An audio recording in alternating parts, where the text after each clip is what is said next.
এই জন্য আমার পর্দার মা মাগো হাতে পায়ে ধরে বলা যায় মা 6 প্রকারের নারী বিনা হিসাবে জান্নাতে যাবে। জোরে কোন কয় প্রকার? 6 প্রকারের নারী বিনা হিসাবে এরা জান্নাতে যাবে, এদের কোনো হিসাব নিকাশ নাই। 6 প্রকারের নারী মরতে দেরি হবে, খোদার জান্নাতে যাইতে দেরি হবে না। জোরে কোন সুবহানাল্লাহ। শুনবেন নি 6 প্রকারের নারী কারা? এ আমার পর্দারের মা মাগো, ওই মা বিনা হিসাবে জান্নাতে যাবে যেই মা তার জবান দিয়া কোনোদিন স্বামীরে কষ্ট দেয় না। জোরে কোন কোন মা? যেই মা তার জবান দিয়া কোনোদিন কোনো মানুষকে কষ্ট দেয় না। আমাদের দেশের মানুষ দেখবেন জবান দিয়া মানুষকে মানুষ কষ্ট দেয় সবচাইতে বেশি।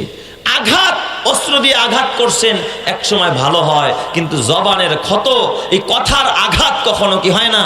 ভালো হয় না। যারা হাতুসিনানি লাহাল তিয়ামু ওয়ালা ইয়ালতামু মা যারা হাল লিসান, এই জবানের কথার আঘাত এটা কখনো ভালো হয় না। আর মানুষ দেখবেন এই কথা দিয়ে সবচেয়ে কষ্ট দেয় বেশি। স্বামীরে এমন কথা কয়, কথায় কথায় স্বামী একেবারে আহত হয়ে যায়, আসে না নাই? এমন কথা কয়, তোর ঘরে আইসা আমার বাপ মা, তোর ঘরে তোর কাছে আমার বিয়া দিয়ে আমার বাপ মায় ছাই খাইছে, ছাই ছাই। আমারে কত বিদেশি পোলায় নিতে চাইছিল, ইটালি থাকে এই পোলায় আমার নিতে চাইছিল, আমার বাপ মায়ের কাছে দেয় নাই, তোর কাছে দিয়ে আমার বাপ মায় মাড়ি খাইছে, মাড়ি। এই কথা যদি কোনো স্বামীরে কয়, ওই স্বামী তো দুনিয়ায় থাইকাও জাহান্নামে আছে। কথা কয় না কে? কি বলেন, জাহান্নামে আছে না নাই? আহারে, দেখবেন তার কথায় এত ধার, এত ধার। এই রকমের স্বামীরে আঘাত দিয়া দিয়া যারা কষ্ট পায় তারা জান্নাতি না জাহান্নামী? আরো জোরে কোন, জান্নাতি না জাহান্নামী? এই জন্য আমার মাকে ডাক দিয়া বলবো, মা ও মা, ওই মা ডাইরেক্ট জান্নাতে যাবে যেই মা জবান দিয়া স্বামীরে কষ্ট দেয় না। জবান থেকে, যার জবানের ধারালোতা থেকে স্বামী মুক্তি পায়, এই স্বামীরে যেই মা কথা দিয়া কষ্ট দেয় না, ওই মা ডাইরেক্ট জান্নাতে যাবে। ওই মার কোনো হিসাব নিকাশ হবে না। জোরে কন্না আল্লাহু আকবার। এই জন্য এমন মা সমাজে পাওয়া খুবই দুষ্কর, খুবই কঠিন। কথা দিয়া আঘাত দিয়া ফেলায়, কথা দিয়া কষ্ট দিয়া ফেলায়। ও আমার মায়েরা আমাগো, থানবী রহমাতুল্লাহ আলাইহি লেখে, এক মা, নবীর যুগে এক মা, নবীর যুগের এক মা, এক মহিলা। এই মহিলা সাহাবিয়া।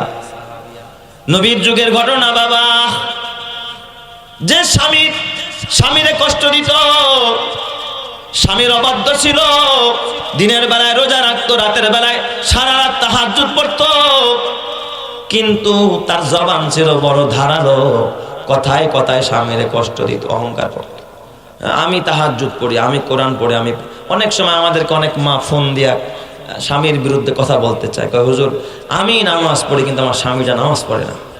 হুজুর আমি রোজা রাখি, আমার স্বামীটা কি করে না রোজা। এটা ফেরাউন, এটা একটা কি ফেরাউন। স্বামীর বিরুদ্ধে অভিযোগ করে দেয়। এ মা, হাতে পায়ে ধরে বলি, মা তোমার কথায় যদি কোনো বিবি স্বামী কষ্ট পায়, জান্নাতে যাওয়ার কোনো রাস্তা নাই, জান্নাতে যাওয়ার কোনো রাস্তা নাই। তাই তো আমার নবী বলে, আমি যখন জাহান্নাম ভ্রমণ করতে গেলাম, আমি সেখানে গিয়ে দেখি বেশিরভাগ নারীরা জাহান্নামী। এই ঘটনা যখন আমার নবী শোনায়, কয় জাহান্নামে যাওয়ার কারণ কি? কয় 1 নম্বরের কারণ হলো তাকফুরুনাল আশির, এরা বেশি বেশি স্বামীর নাফরমানি করে, স্বামীর কথা মানে না, স্বামীরে কষ্ট দেয়, কথায় কথায় স্বামীরে ব্যথা দেয়, আঘাত দেয়। বলেন তো এমন নারী সমাজের মধ্যে আছে না নাই? হ্যাঁ, কোন মা যদি তার স্বামীরে কষ্ট দেয় সে জাহান্নামে যাবে, আর কোন স্বামী যদি বউরে কষ্ট দেয় এ জান্নাতে যাবে। কথা কয় না? তাহলে এই স্বামীর জন্য জাহান্নাম।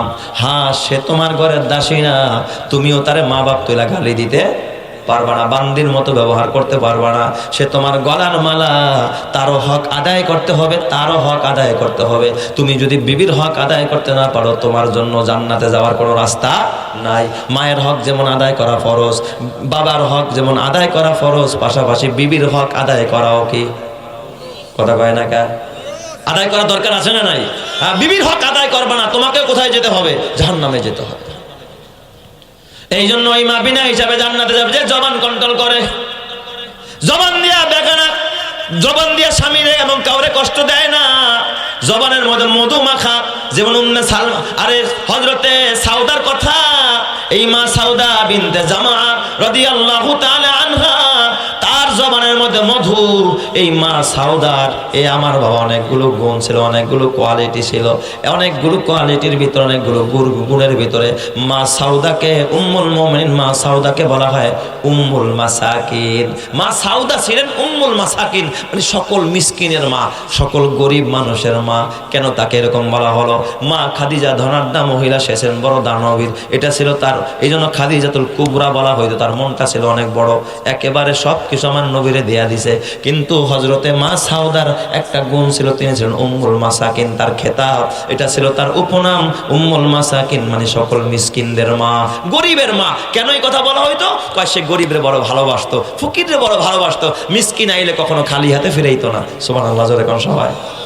অথচ তার ঘরে কি ছিল না? খাবার ছিল না। মা সাউদা সবসময় দিয়া দিতেন। মা সাউদার ঘরে কিছু আসলে খাইছে কিনা দেখতো না, সব দান করতেন মা সাউদা। একবার হযরত ওমর ইবনুল খাত্তাব মা সাউদার একটা থলের ভিতরে ভইরা কিছু দিরহাম হাদিয়া দিলেন, উপরকম দিলেন। সে তো মুমিনের মা, মাকে তো সন্তান দিতেই পারে। ওমর কয়, নেন মা, এই যে কিছু দিরহাম আপনারা হাদিয়া দিলাম। একটা ব্যাগ বইরা দিচ্ছে, ব্যাগ বইরা পয়সা, দিরহাম দিছে আর কি, রূপার টাকা। তো মা সাউদা উনি টাকাগুলো পাইয়া কয়, এক বস্তা টাকা আপনারা আপনি আমার দিলেন। এই কথা মা সাউদা বলতেছে, কয় হ্যাঁ মা আপনারা দিলাম। মানে উনি বড় খুশি, এমন কথা বলতেন যেন উনি খুশি হয়ে যায়। যখন এক বস্তার কথা কইছে, ওমর কি হয়ে গেছে? খুশি হয়ে গেছে। উনি কখনো কাউকে বেজার করতেন, ওনার কথায় মানুষ কি হয়ে যাইতো?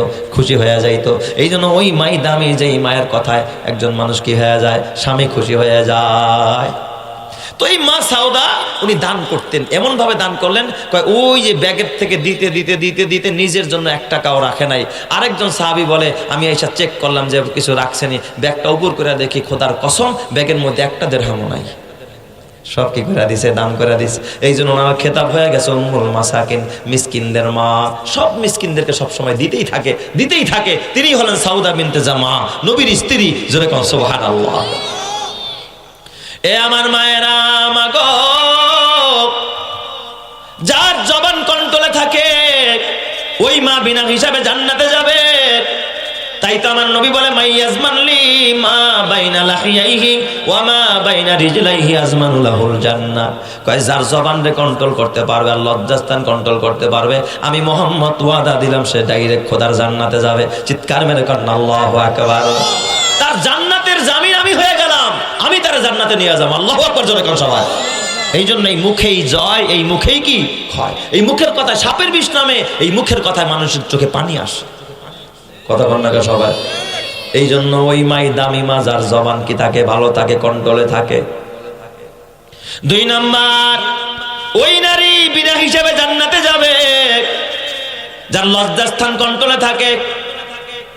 ও মা, যৌবনের ক্ষুধায় বেগানা পুরুষের সাথে ফোনে কথা বলবা না।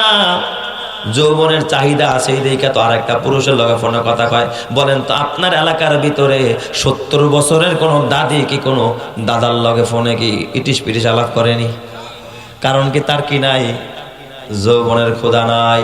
ও মা, এই রূপ ধরা যৌবন এক সময় জং ধরে যাবে। মা, এই লজ্জাস্থান কন্ট্রোল করো, স্বামীর পিছনেই ব্যয় করো, দুনিয়ার পর পুরুষের পিছনে যৌবনের ক্ষুধা মিটায়ও না। কোনো মা যদি তার যৌবনের ক্ষুধাটা শুধু স্বামীর জন্য নিরাপদ করতে পারে, পর পুরুষ থেকে বাঁচাইতে পারে, এই মা মরতে দেরি হবে। মা খাদিজার সাথে বিনা হিসাবে জান্নাতি বানাইতে আল্লাহ 1 সেকেন্ড দেরি করবে না। চিৎকার মেরে করেন আল্লাহু আকবার। তাহলে ডাইরেক্ট বিনা হিসাবে জান্নাতে যাবে কয় শ্রেণীর নারী?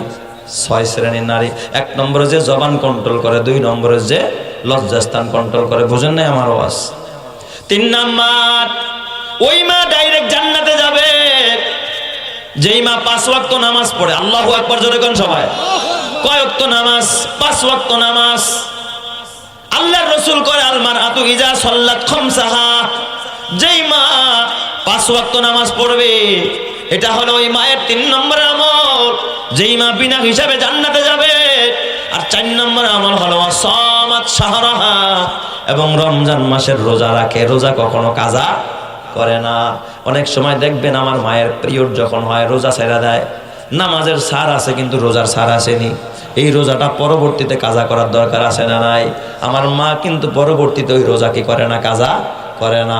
এই জন্য জান্নাতে যদি যাইতে চাও মা, ও মায়েরা, ও আমার বোনেরা, মা গো, খবরদার খবরদার, ভাঙতি রোজাও কিন্তু তোমাকে রাখতে হবে মা। এই রোজাও যদি কাজা না করো তোমাকে জান্নাতে আল্লাহ দিবে না, জাহান্নামে জ্বলতে হবে মা গো।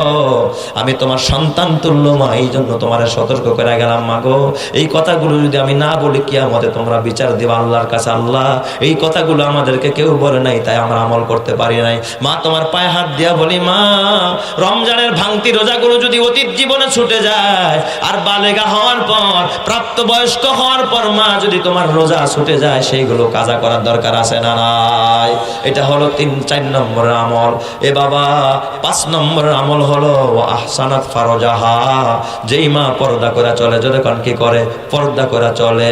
আর 6 নম্বর হলো আতাআত বালাহা, স্বামীর খেদমত করে, স্বামীর হুকুম মেনে চলে, স্বামীর অবাধ্য চলে না। আল্লাহর নবী বলে ফালতাদখুল মিন আইয়ি আবওয়াবিল জান্নাতি শাআত, কিয়ামতের ময়দানে আল্লাহ ওই মাকে 8টা জান্নাতের দুয়ার খুলে দিয়া বলবে, তুমি যেই দরজা দিয়া ঢুকতে চাও আমি আল্লাহ তোমার সেই দরজা দিয়ে জান্নাতি বানায়া দিব। চিৎকার মেরে করেন আল্লাহু আকবার। আমার সোনার মা বোনেরা শোনো দিয়া মন, নারী হয়ে জন্ম তোমার পর্দা প্রয়োজন। পর্দা হলো দিনের বিধান মেনে চলো তাই, পর্দা ছাড়া চললে নারীর কোনো মূল্য নাই। মেয়েরা যে মায়ের জাতি কত যে সম্মান, পর্দা ছাড়া আজ নারী হচ্ছে অপমান। পত্রিকারি পাতা খুললে প্রায় দেখা যায় এসিড নিক্ষেপ, নারী ধর্ষণ, এসব খবর রয়। পর্দা করে চললে নারী পাবে সবার শ্রদ্ধা, শয়তানেরই পোশাক ছেড়ে করো দিনের পর্দা। জোরে জোরে কন্যা আল্লাহু আকবার। তাহলে পর্দা মানে হলো একজন নারীর সৌন্দর্য বেগানা পুরুষ থেকে কি করে রাখা, আড়াল করে রাখার নাম কি? বুঝছেন তো পর্দা কারে কয়? নারীর সৌন্দর্য বেগানা পুরুষ থেকে আড়াল করে রাখার নামেই কি পর্দা। এখন এটা বোরকা দিয়া করবেন না, বেড়া দিয়া করবেন না, সালা দিয়া করবেন, আপনি ভালো ভালো জানেন। ও নারীরা, ও আমার মায়েরা, মাগো, হাকিমুল উম্মাত লেখে একজন মা, একজন নেককার মা, যেই মা স্বামীরে কষ্ট দেয় না, স্বামীর অকৃতজ্ঞ হয় না, এমন একজন মা রাতের বেলায় গোসল করে, রাতের বেলায় গোসল করে। এক নারীর ঘটনা থানবী রহমাতুল্লাহ আলাইহি লেখছে, রাতের বেলায় গোসল করে, দিনে গোসল করে না, রাতের বেলায় গোসল করে। এরপরে অলংকার পরে, কানের দুল লাগায়, নাকের ফুল লাগায়, তারপরে গলার মালা লাগায়, তার দামি 3 পিস যেটা আছে ওই 3 পিসটা পরে রাতের বেলায়, রাতের বেলায় পুইরা।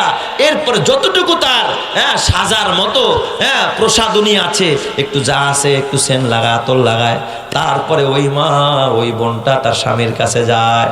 স্বামীর কাছে গিয়ে স্বামীর কদমে হাত রাখে, ঘুমন্ত স্বামী, স্বামীর কদমে হাত রেখে ডাক দেখা, স্বামী আমার, ও প্রাণের স্বামী, কলিজার টুকরা স্বামী, শোনেন, আল্লাহ তাআলা আমাকে আপনার খেদমতের জন্য আল্লাহ তাআলা দুনিয়ায় পাঠাইছে। আপনি যদি বলেন আপনার খেদমত করব, আপনি যদি সময় চান সময় দিব, আপনি যদি বলেন আপনাকে এখন সঙ্গ দিতে হবে তাও দিতে আমি রাজি আছি। কিন্তু স্বামী আমার, যদি আপনার এখন কোনো সঙ্গ প্রয়োজন না হয়, আপনার যদি খেদমত প্রয়োজন না হয়, তাহলে আমাকে একটু অবসর দেন, তাহলে আমি এখন কিছু রবের কদমে দাঁড়ায় 2 রাকাত নামাজ আদায় করব। জোরে কোন সুবহানাল্লাহ। ওই নারী স্বামী যদি ডাকতো, কাছে যাইতো, এ বাবা তাহাজ্জুদের টাইমে কোন মা যদি উঠে, তখন কি স্বামীর খেদমত করবো না? পাত্তাই দিব না। আমি তাহাজ্জুদ পড়ি নারী, আমি কেমন নারী জানো? আমি তো রাবিয়া বসরির থেকেও সেরা, আমি তাহাজ্জুদ পড়ি। অথচ উনি তাহাজ্জুদ পড়তে ওইটা আগে গেছে কার কাছে? কথা কয় না, স্বামীর কাছে। এই কথাগুলো আমি বলতাম না বাবা, আপনারা বুঝেন না তাই বলি।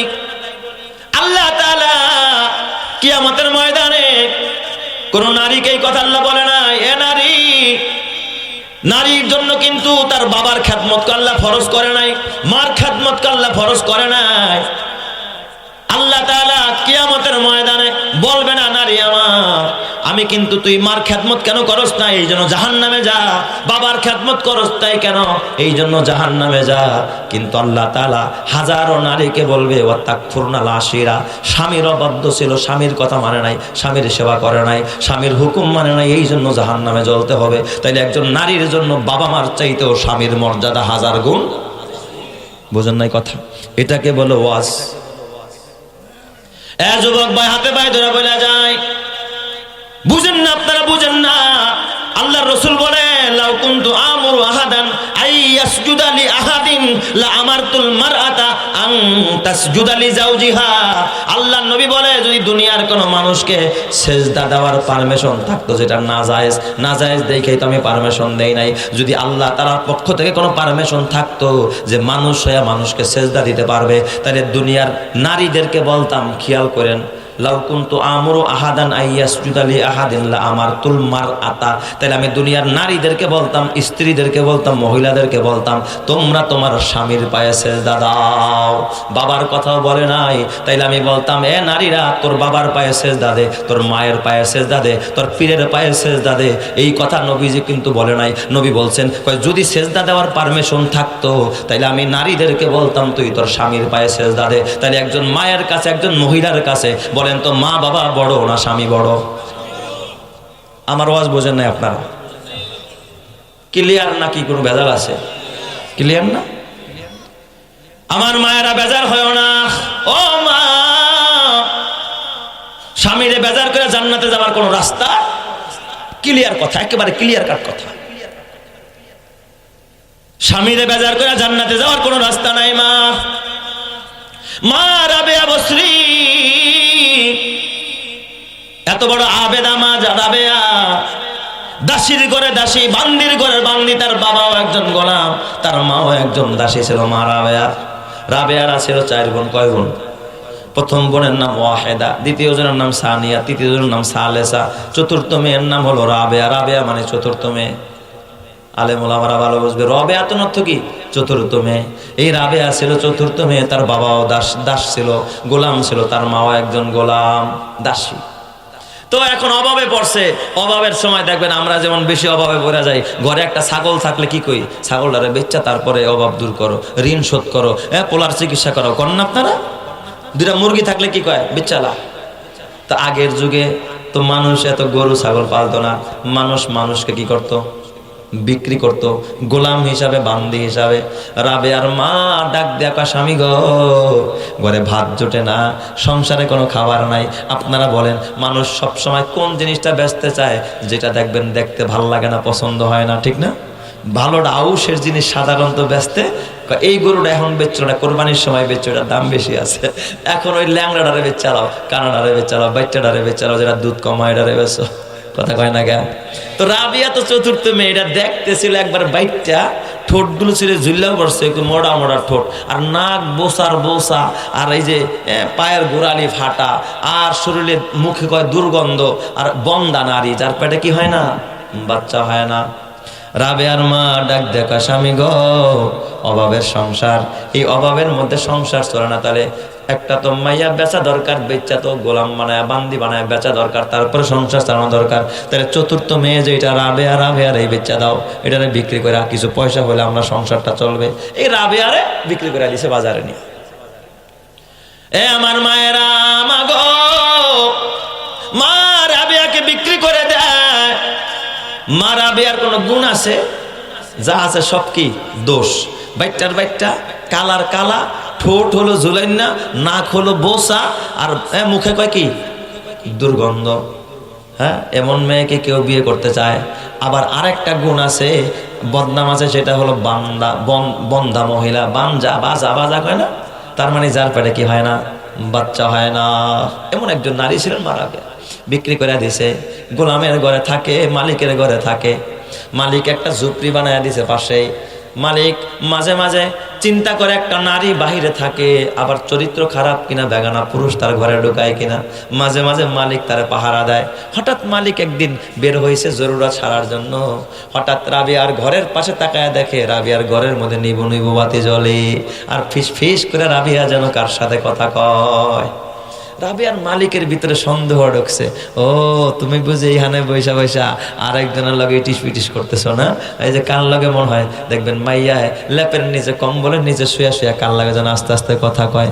মায় কিন্তু ওখান দিয়ে হাঁটতেছে, হঠাৎ দেখে কম্বলের নিচ থেকে আওয়াজ আসে, মায় কিছু কয় না, কয় দেহি হয়তো বা ঘুরে আসে, ঘুরে আসে দিয়ে এখনও কথা কয়। কি এত কথা কস কার লগে, কে ফোন করছে? কয় না মা স্যারের লগে কথা কইতেছি। আসলে স্যারের লগে কথা কয়নি, কয় স্যারের লগে তো কি কথা, কয় না মা সাজেশন নিতেছি, সামনে পরীক্ষা আছে না। আসলে সাজেশন নেয়, হ্যাঁ সাজেশন নেয়, কথা ঠিকই কইছে। কালকে কোথায় গিয়ে দেখা করবো, কোন দোকানে ফুচকা খাইবো, এই সাজেশন নেয়। ঠিক বললাম না বেঠিক বললাম? এই যুবকরা তোরা কয় ঠিক না বেঠিক? এ যুবক ভাই কয় কি রে রাবিয়া এই রাত্রে কার লগে কথা কয়? মালিকের করে যা কয় বেহস। কি রে ভাবছিলাম বুঝি মেয়েটা ভালো, কার লগে কথা কয়? হঠাৎ আস্তে করে ওই যে খেজুর পাতার বেড়া ফাঁক দিয়া গভীর ভাবে তাকায় দেখে না রাবিয়ার ঘরে কোনো পুরুষ নাই। রাবিয়া সেজদায় পড়া, মালিকের কদমে পড়া, মালিকরা ডাক দিয়া আল্লাহ তুমি তো দুনিয়ায় আমার একজন মালিক দিছো, আমার একজন মনিব দিছো, সারাদিন ওই মনিবের গোলামি করতে হয় আল্লাহ গো, তাই তোমার কদমে সেজদা দিতে পারি না। আল্লাহ যদি আমার দুনিয়ার মালিক না থাকতো, আমার এই মনিব যদি না থাকতো, সারা রাত যেমন আমি তোমার সেজদা দেই কিন্তু আমার দিলের শখ মেটে না, আমার দিলে শান্তি হয়। আল্লাহ সারা দিন যদি পাইতাম তাহলে দিন রাত 24 ঘন্টা আমি রাবিয়া তোমার কদমেই পড়ে থাকতাম। চিৎকার মেরে কন্যা আল্লাহু আকবার, আরো জোরে কন্যা আল্লাহু আকবার। ইমানের পথে অভিচল থেকে আমার মরণ যেন হয়, তোমারই কাছে মিনতি আমার, তোমারই কাছে মিনতি আমার, মহামহিম দয়াময়।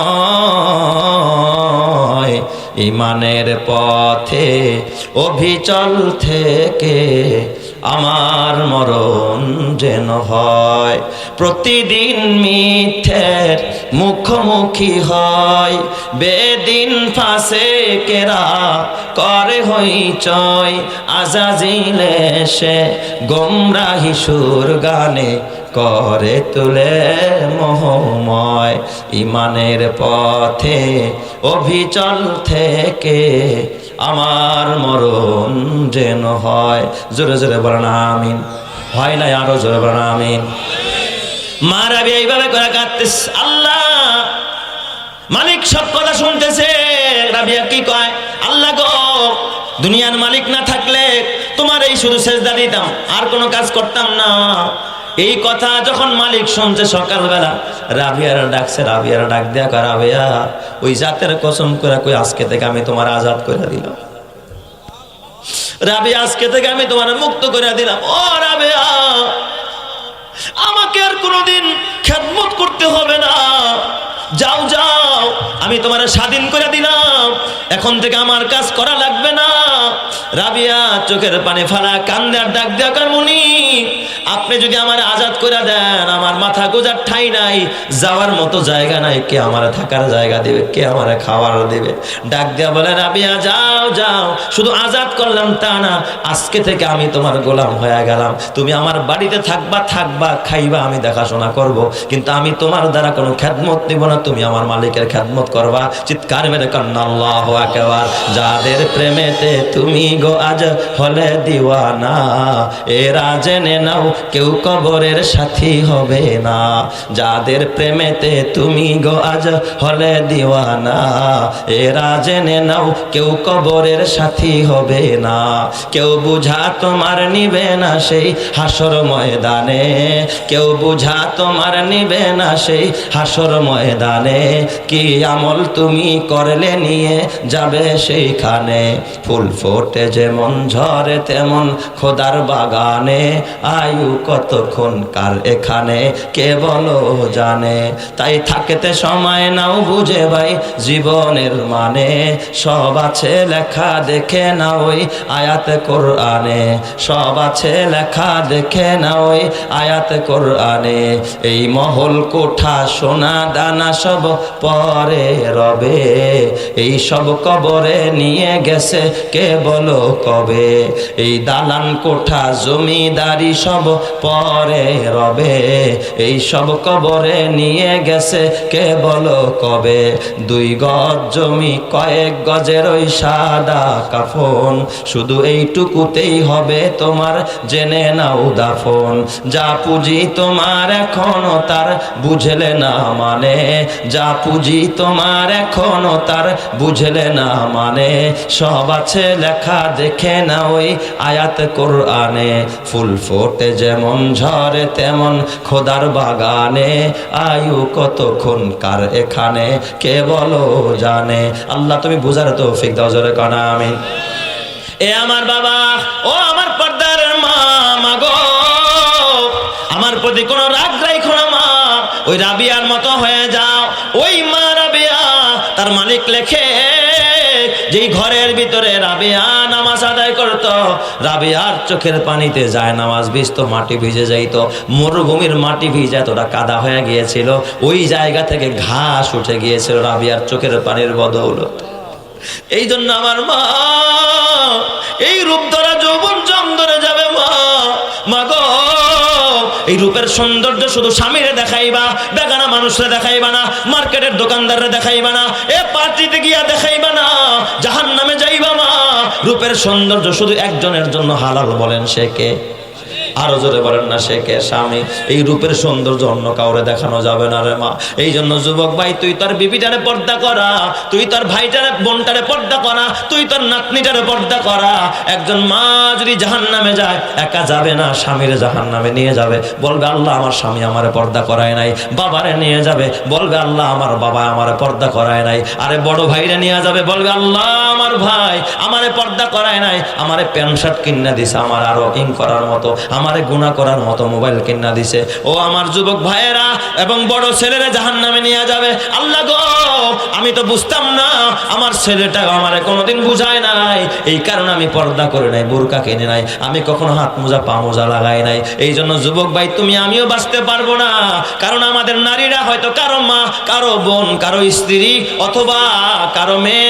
এ বাবারা, তোমরাও বাঁচতে পারবা না যদি নারীরা বেপরদায় চলে। এই জন্য নারীদের বেপরদা তোমার আমার জন্য যেমন বাবা ভয়ঙ্কর, আমার মা বোনদের জন্য তেমন ভয়ঙ্কর, কথা ঠিক কিনা? এই জন্য বলেন তো, নারীদের পর্দা করার দরকার আছে না নাই? আজকে গিয়া আজকের এই মাহফিল থেকে সবক নেন ইনশাআল্লাহ। আজকে আপনার মা, আপনার বোন, আপনার মেয়ে, আপনার অধীনস্থ, আপনার স্ত্রী, এদেরকে পর্দার কথা বলবেন। কারা কারা রাজি আছেন একটু হাতটা দেখান তো ইনশাআল্লাহ। নারায়ে তাকবীর, নারায়ে তাকবীর। আল্লাহ তুমি কবুল করো, সকলেই বলি আমিন। ওয়া আখিরি দাওয়ানা আলহামদুলিল্লাহি রাব্বিল আলামিন।